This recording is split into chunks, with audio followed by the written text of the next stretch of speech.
National Electrical Code Section 422.31b addresses disconnecting means for appliances exceeding 1/8 horsepower or 300 volt amps. The code permits using a circuit breaker as the disconnecting means, provided it can be locked in the open position. The NEC itself does not specify a particular type of lock. However, the key is to ensure the chosen locking mechanism effectively prevents the circuit breaker from being inadvertently closed. A suitable locking device must comply with OSHA Standard 1910.147 which outlines requirements for lockout-tagout procedures. This OSHA standard mandates that the lockout device must be capable of being locked in the open or safe position. Furthermore, the design must prevent unauthorized operation. That is, the circuit breaker should not be able to be turned back on without the use of a key, a special tool, or some other deliberate action by an authorized person. The purpose of this requirement is to protect personnel working on or near the appliance from electrical hazards.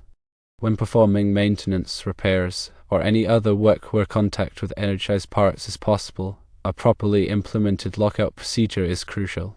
The lockout device physically secures the circuit breaker in the off position, ensuring that the circuit cannot be inadvertently re-energized. This prevents electrical shock, arc flash, and other potential injuries. Selecting an appropriate locking device involves considering several factors. Firstly, the device must be compatible with a specific type of circuit breaker being used. Different circuit breakers may have different physical configurations requiring different types of locking mechanisms. Some common types of locking devices include lockout hasps, which can accommodate multiple padlocks, allowing several workers to lock out the same circuit. Another type is circuit breaker lockout devices that attach directly to the breaker, preventing it from being switched on. These devices typically use a screw or clamp to secure them in place. Padlocks are an essential component of any lockout system. The padlocks used should be standardized throughout the facility to ensure consistency and ease of use. Each authorized employee should have their own unique padlock and key, and the key should be kept in their possession at all times. This helps to prevent unauthorized removal of the lockout device. In addition to the physical locking device, a comprehensive lockout-tagout program is essential. This program should include written procedures outlining the steps for locking out and tagging equipment, as well as training for all authorized employees. The procedure should clearly identify the specific equipment being locked out, the hazards involved, and the steps required to de-energize and isolate the equipment. The procedures should also specify the type of locking device to be used and the location of the lockout point. The training should cover the requirements of the OSHA standard, the company's lockout-tagout procedures, and the proper use of locking devices. Employees should be trained to recognize hazardous energy sources, to de-energize and isolate equipment, and to apply and remove lockout-tagout devices. The training should also emphasize the importance of following the procedures and the potential consequences of not doing so. A key element of a successful lockout-tagout program is communication. All employees who may be affected by the lockout should be informed of the lockout and the reason for it. This includes not only the employees who are performing the work, but also any other employees who may be working in the area. Clear and concise communication helps to prevent misunderstandings and ensures that everyone is aware of the hazards involved. When the work is complete, the lockout device should be removed only by the employee who installed it. Before removing the lockout device, the employee should inspect the equipment to ensure that it is safe to re-energize.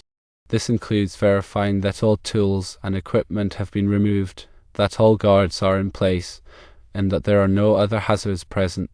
Once the equipment has been inspected and found to be safe, the employee can remove the lockout device and re-energize the equipment. The lockout-tagout program should be reviewed periodically to ensure that it is effective and that it meets the requirements of the OSHA standard. The review should include an evaluation of the procedures, the training, and the equipment. Any deficiencies that are identified should be corrected promptly. Properly implemented lockout-tagout procedures are essential for protecting employees from electrical hazards. By using appropriate locking devices, following established procedures, and providing adequate training, employers can create a safe work environment and prevent serious injuries. Always consult the latest edition of the NEC and relevant OSHA regulations for specific requirements and guidance. The intent of NEC Section 422.31 B is to ensure a readily accessible disconnect for appliances to facilitate safe servicing. While a single pole switch may be suitable in some cases, the code specifically allows for a lockable circuit breaker to serve this purpose. The key is the ability to positively secure the breaker in the OFF position. To clarify, a standard circuit breaker without a locking mechanism does not meet the requirement. The breaker must be equipped with a device that physically prevents it from being switched on without deliberate action. This is achieved using a lockout device conforming to OSHA 1910.147 FRI standards. This section focuses on the control of hazardous energy. This means that any energy source that could cause injury if unexpectedly released must be controlled. This includes electrical energy, but also includes other types of energy such as mechanical energy, hydraulic energy, pneumatic energy, chemical energy, and thermal energy. The standard requires employers to develop, implement, and enforce a written lockout-tagout program to control hazardous energy. The program must include procedures for identifying and controlling hazardous energy sources, for training employees on the proper use of lockout-tagout procedures, and for inspecting the program to ensure that it is effective. The standard also requires employers to provide employees with the necessary equipment to perform lockout-tagout procedures, such as locks, tags, and lockout devices. The standard defines lockout as the placement of a lockout device on an energy-isolating device, in accordance with an established procedure, ensuring that the energy-isolating device and the equipment being controlled cannot be operated until the lockout device is removed.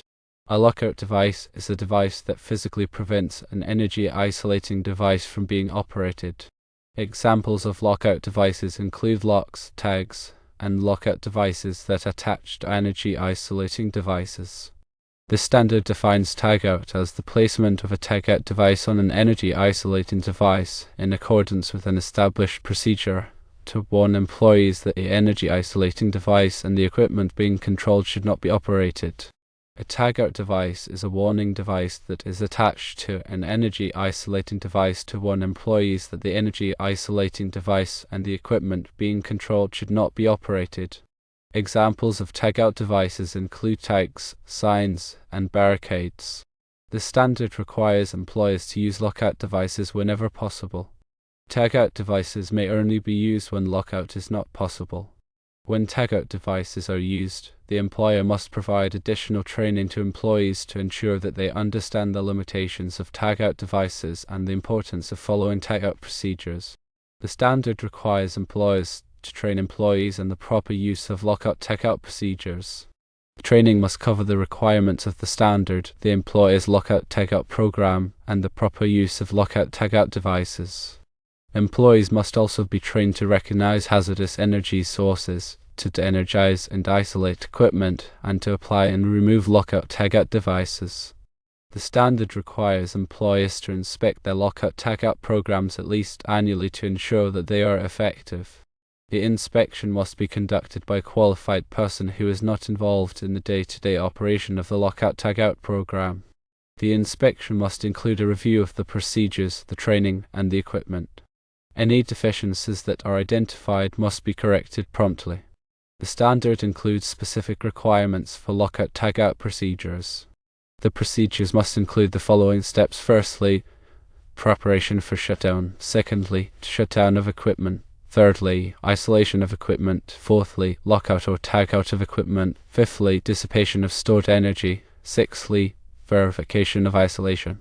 Firstly, preparation for shutdown involves identifying the hazardous energy sources that need to be controlled and the steps required to de-energize and isolate the equipment. Secondly, shutdown of equipment involves turning off the equipment and disconnecting it from its energy source. Thirdly, isolation of equipment involves physically isolating the equipment from its energy source by disconnecting it from the power supply, closing valves, or blocking moving parts. Fourthly, lockout or tagout of equipment involves attaching a lockout device or tagout device to the energy isolating device to prevent it from being operated. Fifthly, dissipation of stored energy involves releasing any stored energy such as compressed air, hydraulic pressure, or spring tension. Sixthly, verification of isolation involves verifying that the equipment is energized and isolated by testing it with a voltage meter or other appropriate testing device. In addition to the general requirements of the standard, there are also specific requirements for certain types of equipment. For example, there are specific requirements for lockout/tagout of electrical equipment, hydraulic equipment, and pneumatic equipment. The standard also includes specific requirements for lockout/tagout of hazardous materials. The purpose of this standard is to protect employees from injury due to the unexpected energization or startup of equipment or the release of hazardous energy. This standard requires employers to develop, implement, and enforce a written lockout/tagout program to control hazardous energy. The program must include procedures for identifying and controlling hazardous energy sources, for training employees in the proper use of lockout/tagout procedures, and for inspecting the program to ensure that it is effective. The standard also requires employers to provide employees with the necessary equipment to perform lockout/tagout procedures, such as locks, tags, and lockout devices.